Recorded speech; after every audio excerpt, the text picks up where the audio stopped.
Hey guys, what's going on? And it is Flipping Bro back today with another video. Today, I'm going to be doing another Cobra Kai video. We're going to be pitting three senseis up against each other. Which one of these is the best between Johnny Lawrence, Terry Silver, and Chozen Taguchi? So, going to give a little bit of background on all of them. Johnny, of course, big in Karate Kid Part 1. He was Daniel's bitter rival. They fought all the way up until Cobra Kai, where he becomes a sensei. Now, after Johnny Lawrence, we come to Terry Silver. Terry Silver was Kreese's war buddy from Vietnam and also Cobra Kai sensei in Karate Kid Part 3, coming back in Cobra Kai Season 3, basically again joining with Kreese basically up until 4 and Season 5 at this point. And then Chozen Taguchi, also a Miyagi-Do student and sensei taught by his uncle Sato, who they called Master Sato. Chozen is very strong and a very skilled fighter, and he is a sensei straight from Okinawa. So, today we're going to be looking at which one is the best. So, first, let's break down Johnny Lawrence. So, Johnny's fighting skills mostly come on offense. We even see when he was coaching his kids when they were in the All Valley for the first time. Enough defense, stay on offense, attack. He has an offensive-first mindset. Now, we do know that he did know some defense because when they were arguing between Miyagi-Do and Eagle Fang, Daniel trained Johnny in Miyagi-Do, so he did know some defense. And some of his students even did pick that up when they were still teaching together. So Johnny has an offensive mindset, and sometimes he rushes headfirst into the fire without really thinking. And he is different from Kreese in a way that he learned the difference between mercy and honor. Now let's break down Chozen. Chozen was a master fighter and probably one of the most skilled fighters throughout the Karate Kid and even in this case, would I say Cobra Kai series. We know that he learned Miyagi-Do, but he also learned stuff that Daniel didn't know of Miyagi-Do, where there was an attack-first mentality and there was also a defensive mindset. While Miyagi-Do was mostly defense, one thing that Chozen did teach Daniel was sometimes you have no choice but to kill. And if your enemy insists on war, you take away his ability to wager. And he used all these skills of an offensive mindset and even an aggressive show of Miyagi-Do.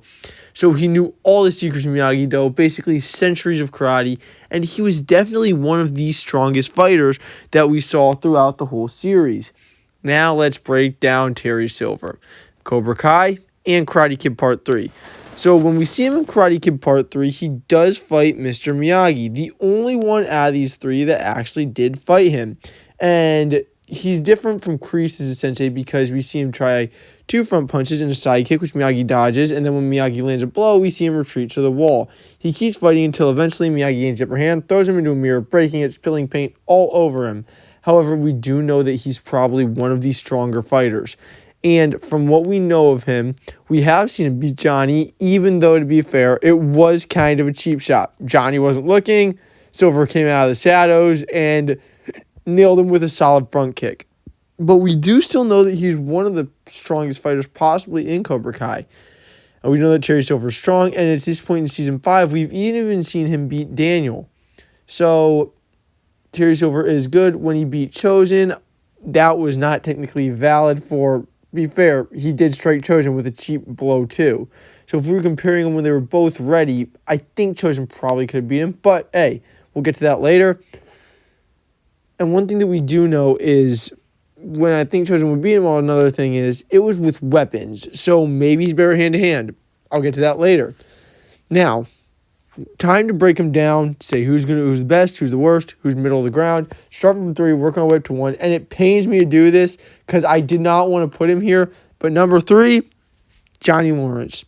As much as a Johnny Lawrence fan as some people are, I just couldn't put him at 1. I feel like Chozen would have beat him as well as, in this case, Silver would have probably beat him.